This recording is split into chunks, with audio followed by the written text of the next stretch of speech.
What's going on? It's the RapNerd, and we are here for another segment of Off the Shelf. Now, today's episode is going to be a little different because usually I talk about the movie I love on its anniversary date, but I'm switching it up because since I've done this channel, every year I have spoken about another entry in the Halloween franchise, which is my favorite franchise of all time.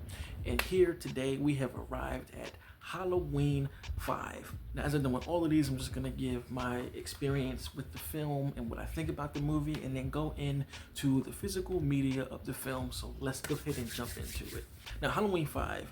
This is a film that I don't remember my initial experience with because I saw it on the AMC Fear Fest, and I already discussed how I got into that on Halloween H2O. When it was this time of year, I just put it on that channel and just watched it and would just indulge in all the horror films that I could. And 5 and 4, they used to play back to back together in it. When I was younger, it got to a point where I couldn't really remember what was in each movie because of how closely they play together. But as I've watched them, being older, I definitely can differentiate them. And while I do love this movie, I can also definitely say that this is probably one of the worst in the franchise. I feel like this film and Halloween Resurrection are battling it out for the worst one for reasons I'm going to get into. But all in all, I still love it and enjoy the hell out of it. Now, first things first, the film is the first at the time to indulge in being overly campy, and that's one of the biggest differences here compared to the rest of them. Because before this, all of the movies pretty much take themselves seriously. Of course, there's camp in there that isn't intentional. It comes just from being 80s. But I feel like what makes this movie overly campy is that the director went into this film wanting it to be a little bit slapstick and had those campy things that are obvious, but I also feel like a lot of the goofiness was unintentional, so it made for a fun watch because those two things are working for the movie itself. From what I've seen with the behind the scenes, I can definitely tell that the director was trying to be artsy. His name is Dominique Girard, and I believe they said that he was a French director, and he was really trying to be artsy, and he fought the studio a lot. So I feel like he took this movie as an opportunity to kind of be a parody of where 80s slashers were at the time, because this movie came out in 89. So we had a full decade of these super campy, teen-infested slashers that built a whole bunch of stereotypes, and you can see those stereotypes played out throughout this whole movie that were not present in any of the ones before. So I feel like this is what he was trying to do. But the reason why I don't feel like he did that great of a job is because you can't really tell that this is supposed to be a parody. It just comes off as like bad because the execution isn't the greatest, and I don't know if that's a product of him fighting the studio and making these edits, who knows. But I know the studio was at play with a lot of this movie, and you can see it in the film. The reason I say that is there are a lot of these tropes in the film that you don't see prior, like I said before. For instance, the characters in this movie, specifically the teens in this film, are absurd. Like, this movie to me is the most Friday the 13th type film of the entire franchise because of how these characters just act. These teenagers are all high energy, high sprung, sexual deviant, over the top, over 80s stylized, annoying as shit, not a wholesome thing about them type characters, the same way they are in those Friday the 13th movies. Like, this is a movie you really don't give a shit about any of the characters because of how obnoxious they are. Though I will shoot my girl Tina some bail. She seems like a fun girl. She gets a lot of hate within the community about being obnoxious, but all in all, I feel like she is just a girl trying to have a good time, and I didn't mind her. And the thing about Tina is she is the one anchor for the film emotionally because she is the only one that is emotionally somewhat attached to what's going on when it comes to Jamie. But the rest of the characters, her girlfriend with the blonde hair, and her boyfriend, who is the most obnoxious motherfucker I have ever seen in film. Terrible laugh.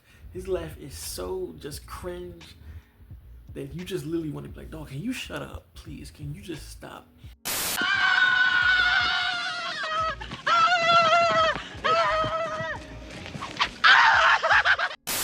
And then Tina's boyfriend, who's supposed to be this badass, driving this convertible car with leather jackets, and Everybody is just over the top and obnoxious. And they even make Loomis that way. In all of these films, Loomis has always been kind of a guardian character to all of the, the younger kids, whether they be teenagers or Jamie, if you will. But in here, he's like a creep that's just doing things that don't make a lick of sense, that make you uncomfortable, honestly. Like the way he treats Jamie in this movie is extremely weird. Like I remember the first scene that shows that weird angle when Loomis shoos Jamie's little friend away. Then he picks up a piece of paper and he's just standing over Jamie, just like, tell me where he is, Jamie. Where's Michael? Where's Michael? Pushing up on her, she's crying, and it's just like, bro, can you relax for 1 second? What the fuck are you doing?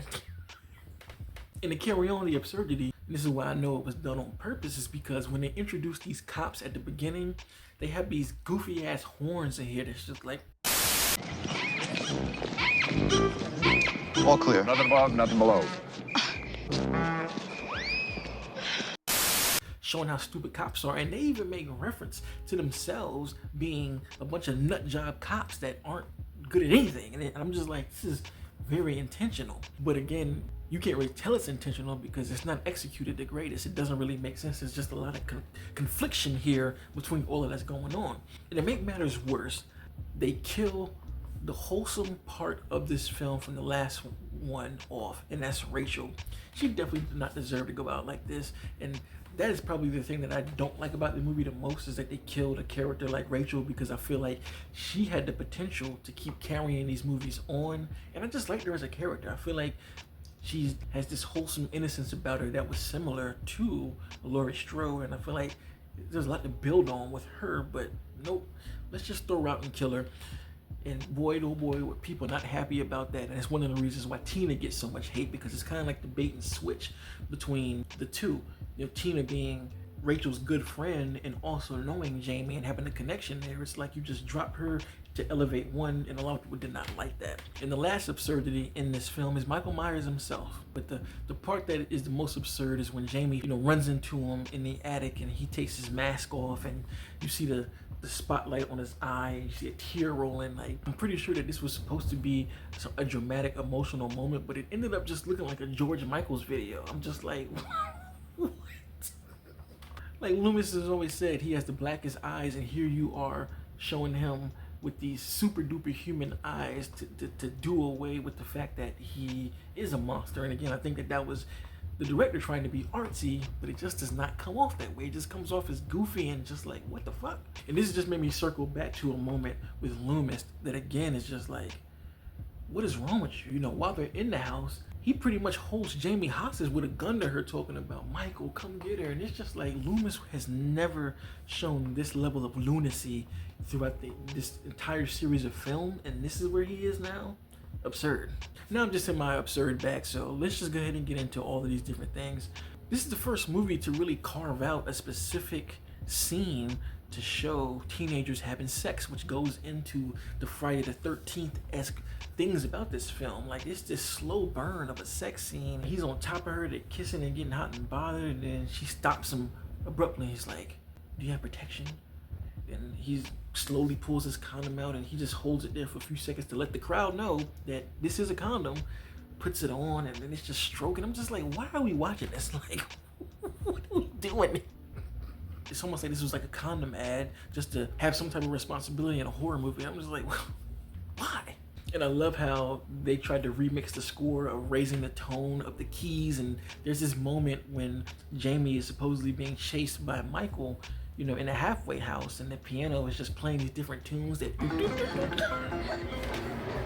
I find that scene to be so goofy because of the music. I'm like, if they would have just kept the regular music, it would have added more tonality to this scene, because I think the scene is actually pretty good. It's shot in a way that feels like it's a oneer. I'm not sure if it was a complete oneer, but it just feels like that. The way she's running and the camera's following her, and it's shaky, she sees these shadows. I feel like if it would have been kept just a straight oneer, it would have been way more effective than what it was, especially having the music as it was originally intended and not trying to do some type of remix. Like, I'm just listening to it, thinking about the pianist in there. I'm pretty sure he's sitting at a keyboard thinking he's killing that shit. Just, not knowing it sounds extremely goofy. And also, this movie is way too long. Once Jamie is getting chased in the forest, I guess, by Michael in a car, it should have ended there, but no, we gotta extend it to go to the Myers house, where we have police surround the place and some guy who has really, really bad dubbing for reasons that I don't understand. Like, the voice is so bad that it made me cry laughing when I first heard it. I was like, what the? This is not remotely what's coming out of this guy's mouth. Like, what is up with that? Charlie, can you read me? There's a car approaching. I'll check it out. Looks like one of ours. It's a code 2. Hey.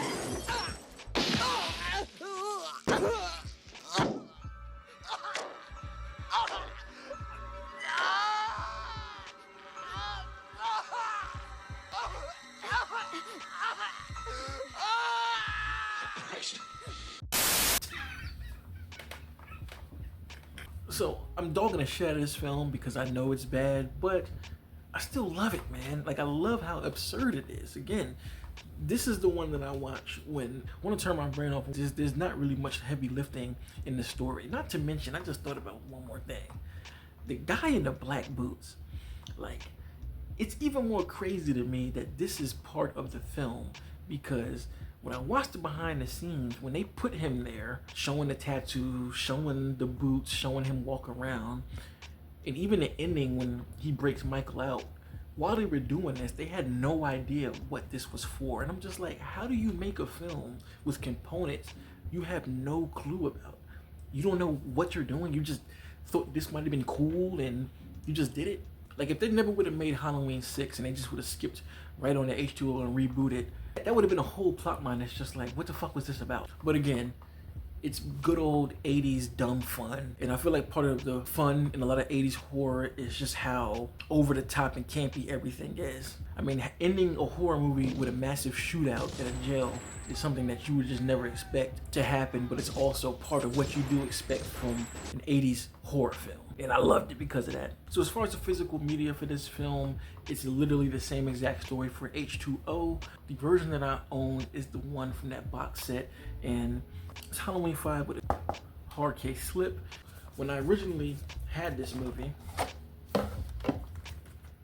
I got this version that came with the really big box set. I can't show you because I'm not my space right now, but there is a Blu-ray Halloween collection in a big box, and this definitely came with it. But as I've said before, I saw that they had the 4K box sets, and I was able to find the hard case slip box on eBay for cheap. So instead of rebuying the movie, I just bought this box case and stuck this joint right inside of it, like so.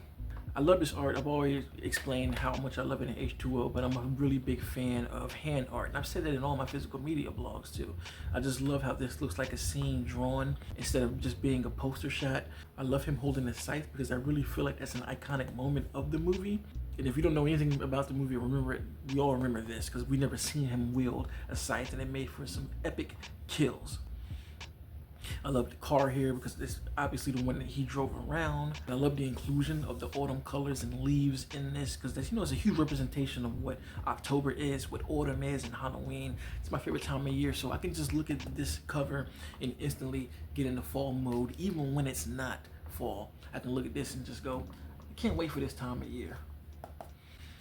And as far as the specificities go, this is for the 4K again, and some of these specifications are for the 4K, but a lot of these same things are on the regular Blu-ray. And like I've said before, I will eventually buy the 4K set with all of them, but what I'm really waiting for is somebody to make a 4K set with the inclusion of Rob Zombie's movies and this new trilogy.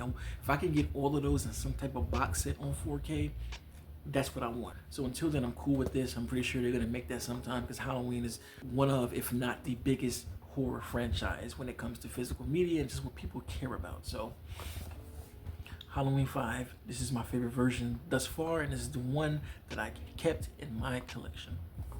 So let me know in the comments, what do you think about Halloween 5? Where do you rank it as far as the bottom of the list? Because this is obviously one of the worst in the franchise. There's no getting around with it, but damn, is it so much fun, and I love it, and I watch it every year twice. Once in halfway in Halloween, and another time when it actually is spooky season. So I took up enough of y'all's time. If you like this kind of content, make sure to like and subscribe. If you already are subscribed, thank you. And until next time, peace. RapNerd Productions, no capping, that's word to mommy. Instead of banking on it, now rapping is just a hobby.